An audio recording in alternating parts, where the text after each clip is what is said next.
How you doing, guys? Today we have a commercial lock and a panic bar, and the customer wants to rekey the lock. Let's start. By the way, if you like those videos, don't forget to like and subscribe so you can see our daily videos. So we're gonna start by removing the cover, which have 4 Phillips screws, 2 on each side.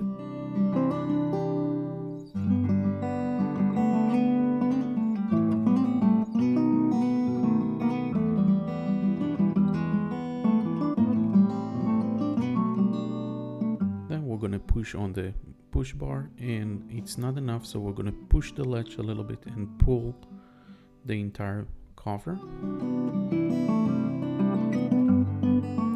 Now we need to remove the 4 Phillips screws that holds the entire push bar.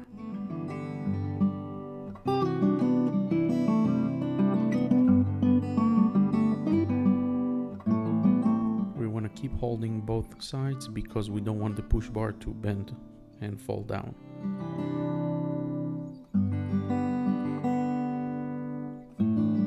Now we can pull the push bar out of the cover. By the way, this one have a shape, so we want to make sure we rememorize the shape so we can put it back together. We're going to pull it and put it on the side. Now we can just pull the entire handle very slowly. We want to make sure that everything stays straight and not bent over because the holes are very tight. So when we pull, we want to make sure that it's straight up.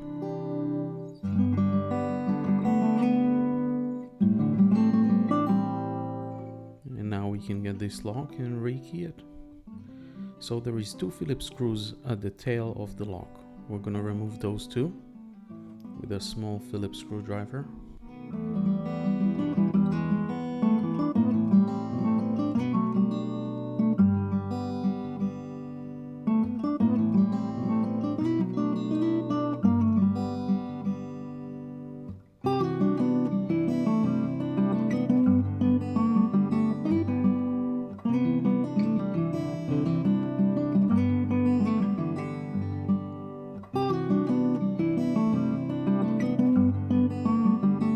After removing the 2 screws, we can remove the latch, and we're going to put it on the side. And now we're going to take the existing key and we're going to turn it 45 degrees or 90 degrees, and we're going to take a follower in order to remove the plug and keep the top pins intact. So I'm using HPC followers. It's made out of aluminum, it's very convenient. And we're going to slide it and push the follower and drop the plug from the other side. I'm going to empty all of the pins. I'm going to put the new keys that we want to rekey to. I'm going to slide it in. Those keys has numbers, so I'm going to just look on the table on top of the rekey tool, and we're going to put pins accordingly.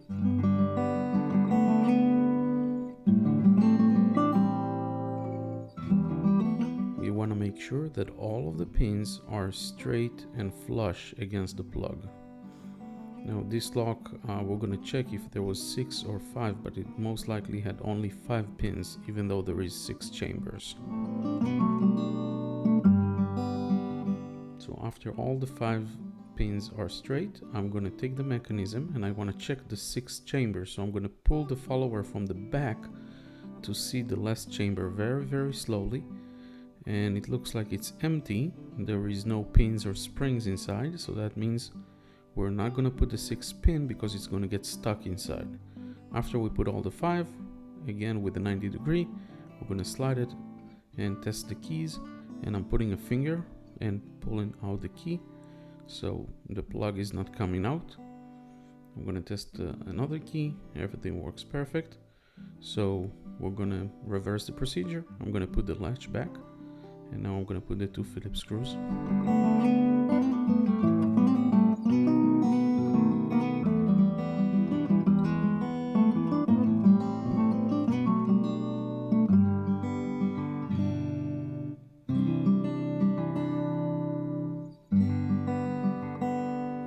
And we can take it back and install it. Let's test a few more keys.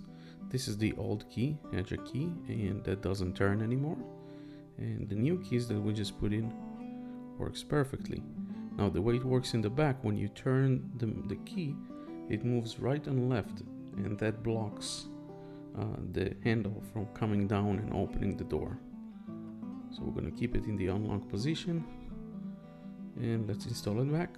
We're going to carefully slide it straight back in. We're going to pick up the push bar. First we're going to slide it at the end of the door. This one has a shape, so we want to make sure that it goes in the male part of the door. So we'll look between the door and the push bar, and we make sure that it's sitting right on top of it.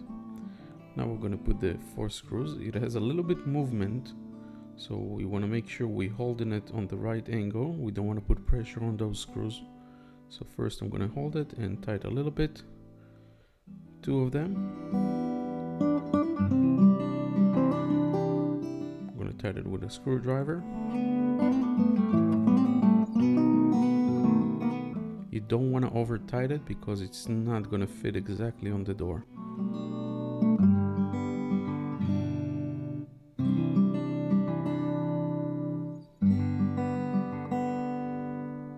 After we do that, we slide the cover back in.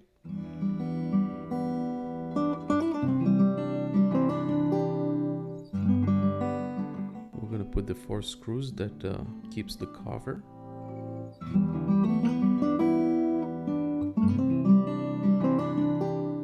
And that's it. Door is locked. Please like and subscribe.